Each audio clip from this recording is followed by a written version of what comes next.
श्री सुखदेव जी कहते हैं कि हे परीक्षित, जिस समय की यह बात है उस समय असुरों ने अपने तीखे बाणों से और शस्त्रों से देवताओं को पराजित कर दिया था। उस समय युद्ध बहुतों के तो प्राण बच गए और रणभूमि में गिर गए और ऐसे गिर गए कि फिर उठ न सके। देवासुर संग्राम की चर्चा हो रही है और बहुत ध्यान पूर्वक अपन सुने।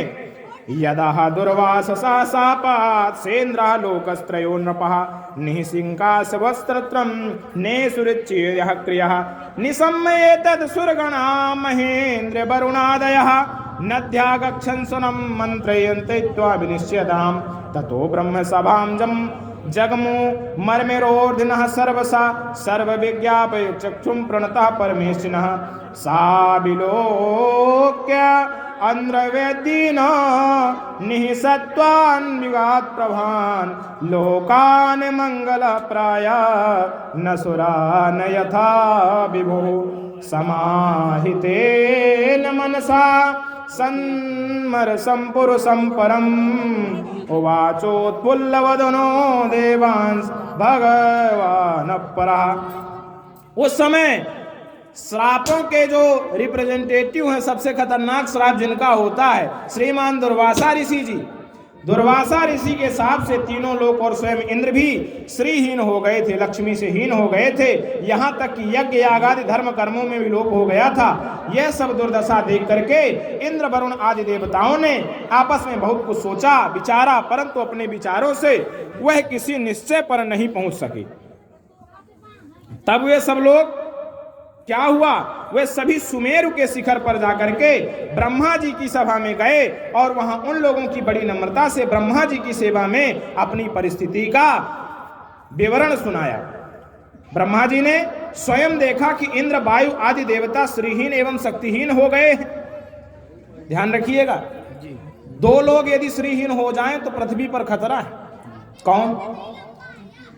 एक तो स्वयं ईश्वर और दूसरा भूसुर। भूसुर कौन कहलाता है? भूसुर। भू माने पृथ्वी, सुर माने देवता, धरती का देवता। और धरती का देवता कौन है? नमो ब्रह्मण्य देवाय गो ब्रह्मण हिताय चा जगद्दूताय कृष्णाय गोविंदाय नमो नमः। धरती का देवता यदि उसके जेब में कंगाली आए, समझिए पृथ्वी के लिए खतरा है। और आगे के क्रम में जब ब्रह्मा जी ने ऐसा देखा कि सब शक्तिहीन हो गए हैं तो लोगों की परिस्थिति बड़ी विकट और संकटग्रस्त हो गई और असुर इसके विपरीत फल फूल रहे। ध्यान रखिएगा, जब असुर की संपत्ति बढ़े, असुरों की संपत्ति कमे, तो समझिए कि थोड़ा सा अधर्म बढ़ रहा है। देखिए, धर्म कभी समाप्त नहीं होता। मूल बात समझ लीजिए। आपने कथा सुनी है, कई लोग कहते हैं आजकल अधर्म बड़ा बढ़ रहा है, कलयुग में तो अधर्म है, ये धर्म है। अरे भैया, धर्म कभी समाप्त नहीं होता। होता क्या है, अब आप समझिए इसको। हम एक लाइन खींच लें, लाइन, और उसके नीचे एक बड़ी लाइन खींच लें, तो बड़ी वाली बड़ी दिखेगी, छोटी वाली बड़ी दिखेगी, बड़ी वाली दिखेगी। तो स्वाभाविक सी बात है, धर्म है, लेकिन धर्म के सामने जब बड़ी लकीर अधर्म की पहुंचने लगती है तब वह थोड़ा सा छोटा दिखने लगता है, होता नहीं है। वो स्वामी जी ने लिखा है, अतिशय देख धर्म कै ग्लानि परम सभीत धराय कुलानि। धर्म की ग्लानि देखी, हानि नहीं देखी। और वहां पर निर्णय वो भी लिख रहे हैं, वो स्वामी जी पहले ही बालकांड के प्रारंभ में लिख भी तो रहे हैं, जब जब हो ये धर्म के हानि, धर्म की हानि समाप्ति नहीं। क्यों भैया? समय सबका आता है। आज दुख है तो कल सुख हो, आज सुख है तो निश्चित मानिए रजिस्ट्रेशन पक्का है, दुख होगा। क्योंकि ये तो संसार का नियम है। सिक्के में हमेशा दो पहलू क्यों रखे जाते हैं? यदि आज सीधा है तो कल उल्टा भी होगा। और ऐसी स्थिति जब ब्रह्मा जी देखते हैं तब क्या होता है, अयम भावो युमाथो सुरादयो मनुष्यति दुर्गभद्रुवं दातयः यांस्यावदरांस सकला विसर्जिता ब्रजाम सर्वे शरणं तमव्ययम् नयस्य बध्यो न चारक्षणीयो नुपेक्षणीय धरणीय वक्षा अत्यापि सर्गा संस्यार्थम धत्ते रजसमुस्काले अयं चातस्य स्थित पालन लक्षणः स्वत्वं जुषाणयस्य भावाय देहिनां तस्मात् प्रजाम शरणं जगतं गुरुः श्वानां सोन दास्यतिं संसुप्रिया।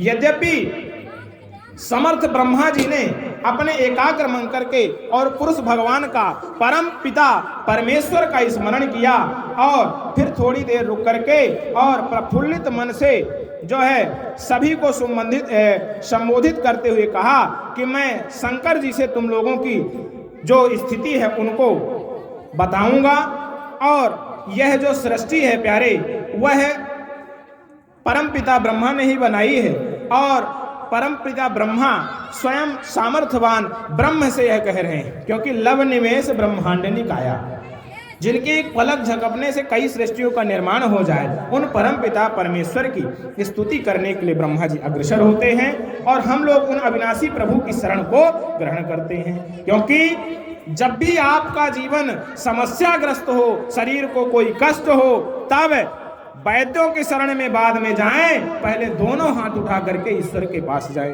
क्योंकि भगवान का उद्घोष है। मेरे प्यारे, इस बात को हल्के में मत लेना। भगवान ने स्वयं कहा है, आए शरण तजहि नहीं ताहू, कोटि विप्र बध लागहि जाहू।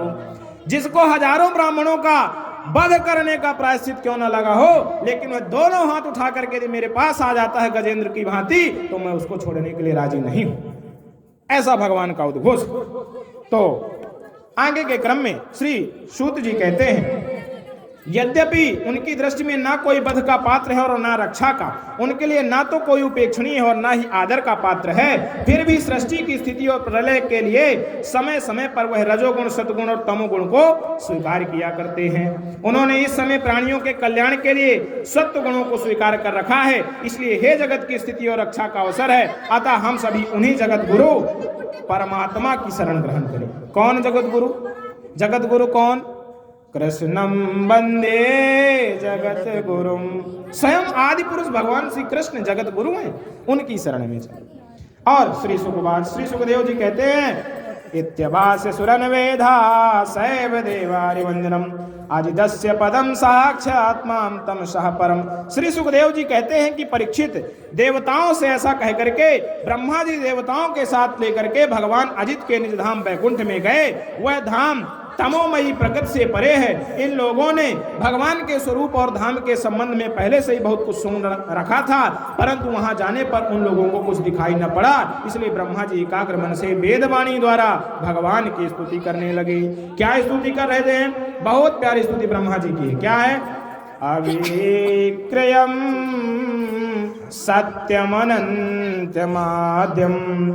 गुहाशयम से कलम प्रतक्यम मनोग्रयानम वचसा निरुक्तम नमामहे देव परम वरेण्यम। ब्रह्मा जी कहते हैं कि हे ईश्वर, आप निर्विकार हैं, अनंत हैं, आदि पुरुष हैं, सबके हृदय में बराबर भाव से जो आप विद्यमान हैं और आप अखंड हैं, आप अतर्क हैं। ऐसे ईश्वर को मैं बहुत ही स्वयं प्रकाशित होकर के ऐसे परमात्मा को चरणों में मैं दंडवत नमस्कार करता हूँ। ब्रह्मा जी ऐसी स्तुति करते हैं। तब विपश्चितं प्राण मनोधियात्मना मथेन्द्रियाभासमनत् प्रमन्नम छाया तपौ यत्र न ग्रह पक्षौ तमाक्षरम कम त्रियुगम व्रजामहे। आप प्राण, मन, बुद्धि और अहंकार के ज्ञाता हैं। इंद्रिय और उनके विषयों दोनों के द्वारा आपको नहीं जाना जा सकता और प्रकृति के विकार, मरने व जीने वाले शरीर से आप रहित हैं। जीव दोनों पक्ष अविद्या और विद्या आप में बिल्कुल ही नहीं है। आप अविनाशी और सुख स्वरूप हैं। सतयुग, त्रेता और द्वापर में जो प्रकट रूप में विराजमान रहते हैं, आज हम दोनों हाथ उठा करके सभी देवताओं के साथ आपके शरण में आ गए हैं। कृपया निवारण करें, इन असुरों का आतंक कैसे समाप्त हो। असुरों का आतंक कैसा, गुप्ता जी जानते हैं? असुरों का आतंक सहज ही नहीं होता। अभी यहाँ एक असुर नहीं आया है, उसकी स्थिति को देखा जाए तो रूह कांप जाती है। क्या वर्णन है असुरों के आतंक का, बहुत ध्यान से श्रवण करें। देखिए, मूल प्रसंगों को जितना हम डेप्थ में समझेंगे तभी शाम की कथा हमको समझ में आएगी। सवेरे जो यहाँ पारायण किया जाता है वही कथा का प्रवचन होता है। जैसे आज की कथा गजेंद्र मोक्ष की है, प्रहलाद चरित्र की है, राम कथा है, जन्मोत्सव है, कृष्ण कन्हैया लाल का जन्म, यहाँ तक की कथा है। आज पारायण सत्र में उतनी कथा आएगी और तत्पश्चात उन्हीं में भजनों का समावेश हो। तो उस समय असुरों की स्थिति ऐसी थी कि मां नहीं मातो, पिता नहीं देवा, साधुन सन करवा वहीं सेवा, शुभ आचरण कतहु नहीं होई, ए शुभ आचरण कतहु नहीं होई, देव विप्र गुरु मान न कोई, जिनके यह आचरण भवानी, ते जानहु निश्चर सम प्राणी।